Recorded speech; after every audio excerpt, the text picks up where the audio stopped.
Justice Yashwant Verma, ये नाम कुछ समय से न्यूज में बना हुआ है। उन पर आरोप है कि उनका दिल्ली में जो घर है वहां से एक बहुत बड़ा कैश अमाउंट रिकवर किया गया है।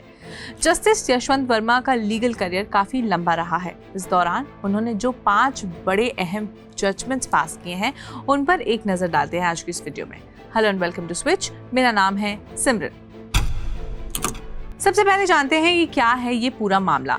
14 मार्च को जस्टिस यशवंत वर्मा के घर के स्टोर रूम में एक बड़ी आग लगी थी और बाद में इसी स्टोर रूम से एक बड़ा कैश अमाउंट रिकवर होने की रिपोर्ट्स आई। दूसरी तरफ जस्टिस यशवंत वर्मा का कहना है कि उन्होंने या उनके परिवार के किसी भी सदस्य ने ना कभी स्टोर रूम में कैश रखा।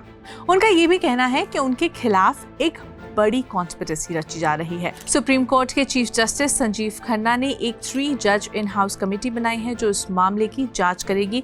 साथ ही ये भी डिसाइड किया गया है कि जस्टिस यशवंत वर्मा को कुछ समय तक कोई लीगल या जुडिशियल रिस्पॉन्सिबिलिटी नहीं दी जाए। सुप्रीम कोर्ट कोलिजियम ने प्रपोज किया है कि जस्टिस वर्मा को दिल्ली से हटाकर वापस इलाहाबाद हाई कोर्ट भेज दिया जाए, लेकिन Allahabad high court bar association ने इस फैसले को अपोज किया है।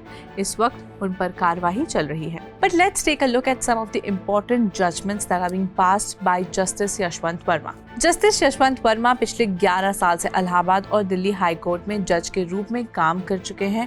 इस दौरान उन्होंने कई इम्पोर्टेंट केसेस की सुनवाई की है और कुछ इम्पोर्टेंट फैसले भी लिए हैं। उनमें से नंबर 1 पर है डॉक्टर कफील खान को बेल देना। 2018 में इलाहाबाद हाई कोर्ट में अपने टेन्योर के दौरान जस्टिस वर्मा ने डॉक्टर कफील खान को बेल दी थी। अगस्त 2017 में उत्तर प्रदेश के गोरखपुर में 60 बच्चों की मौत हो गई थी जो ऑक्सीजन सप्लाई रुकने की वजह से बताई गई थी। इस मामले में डॉक्टर कफील खान पर मेडिकल नेग्लिजेंस का आरोप लगा था और उन्हें 7 महीनों तक कस्टडी में रहना पड़ा था। लेकिन जस्टिस वर्मा ने बेल देते वक्त कहा था कोट एंड कोट, कोई भी ऐसा मटेरियल रिकॉर्ड्स नहीं है जो प्रूव करे कि पिटिशनर यानी कफील खान ने मेडिकल नेग्लिजेंसी साबित की है। उनका ये फैसला मेडिकल अकाउंटेबिलिटी, सरकारी नेग्लिजेंस और ह्यूमन राइट्स के मुद्दे को हाईलाइट करने वाला साबित हुआ। दूसरे नंबर पर है कांग्रेस की पिटिशन को रिजेक्ट करना। मार्च 2024 में कांग्रेस पार्टी ने एक पिटिशन फाइल की थी जो इनकम टैक्स से जुड़ी हुई थी।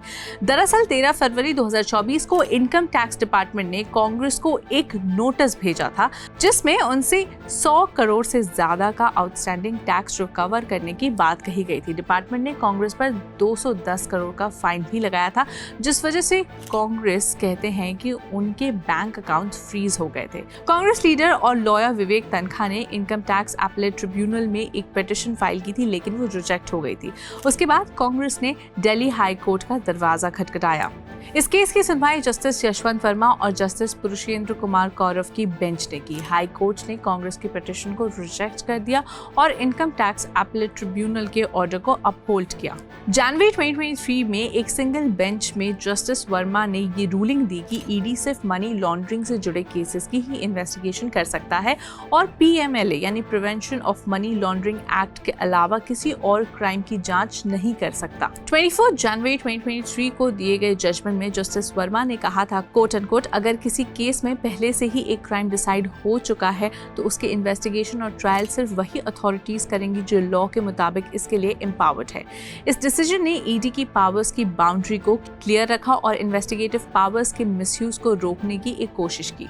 4th है दिल्ली एक्साइज पॉलिसी केस और मीडिया रिपोर्टिंग। नवंबर 2022 में जस्टिस वर्मा एक पिटिशन सुन रहे थे जो आम आदमी पार्टी के लीडर और दिल्ली लिकर स्कैम के अक्यूज विजय नायर ने फाइल की थी। विजय नायर ने अपने पिटिशन में कोर्ट को बताया कि इन्वेस्टिगेटिंग एजेंसीज की सेंसिटिव इंफॉर्मेशन न्यूज चैनल तक पहुंच रही है। इसके बाद कोर्ट ने news broadcasters and digital association, जिसे एनबीडीए के नाम से भी जाना जाता है, उनको ये कहा कि वो अपने मेंबर मीडिया कंपनी से पूछे कि ये लीक्ड इंफॉर्मेशन का सोर्स क्या है। 5th जजमेंट था रेस्टोरेंट बिल्स पर सर्विस चार्जेस का मामला।